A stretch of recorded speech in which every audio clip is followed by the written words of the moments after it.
In the US, the president is chosen by electors who are selected by voters. Each state has a set number of electors, based on its total number of senators and representatives in Congress. For example, California has 55 electors, while a smaller state like Wyoming has 3. A candidate needs to win a majority of the 538 total electoral votes to become president. The popular vote refers to the total number of votes cast by citizens across the country, but the electoral vote is the decisive factor in the election. A candidate can win the popular vote, but still lose the election if they do not secure enough electoral votes.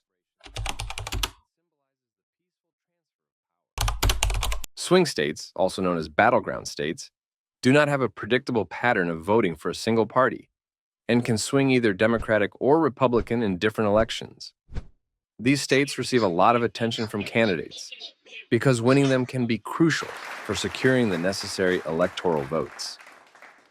Examples of swing states include Florida, which has a large and diverse population, Ohio, which has a mix of urban and rural areas, and Pennsylvania, which has both industrial cities and rural regions.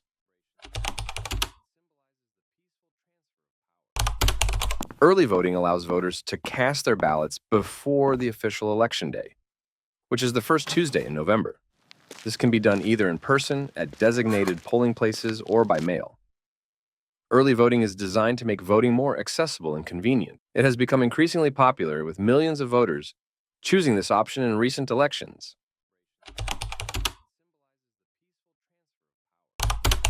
Voter turnout refers to the percentage of eligible voters who actually cast a ballot in an election. In U.S. presidential elections, turnout typically ranges between 50 to 60% of the voting eligible population. The 2020 election saw a turnout of around 66.8%, the highest in over a century, partly due to high interest and the increased use of mail-in and early voting options. Higher turnout can be influenced by factors such as the competitiveness of the election, voter enthusiasm, and the ease of voting.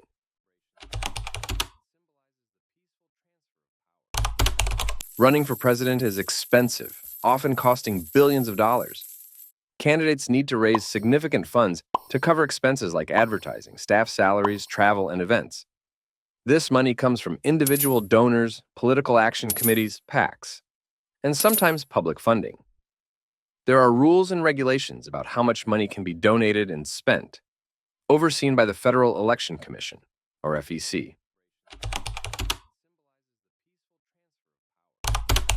Presidential debates are an important part of the election process. They provide a platform for candidates to present their policies, challenge each other's views, and address questions from moderators. These debates are broadcast on television and online, reaching millions of voters. They can significantly influence public opinion and are often pivotal moments in the campaign, allowing voters to see how candidates perform under pressure and how they articulate their positions.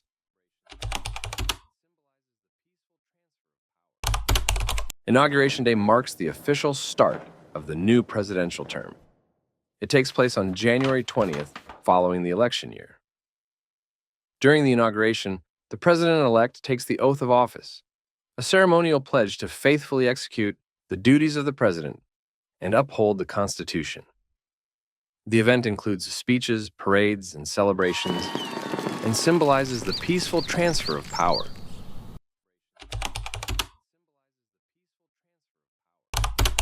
Although the U.S. primarily has a two-party system, Democratic and Republican, third-party candidates occasionally run for president. While they rarely win, they can impact the election by drawing votes away from the major party candidates, potentially influencing the overall outcome.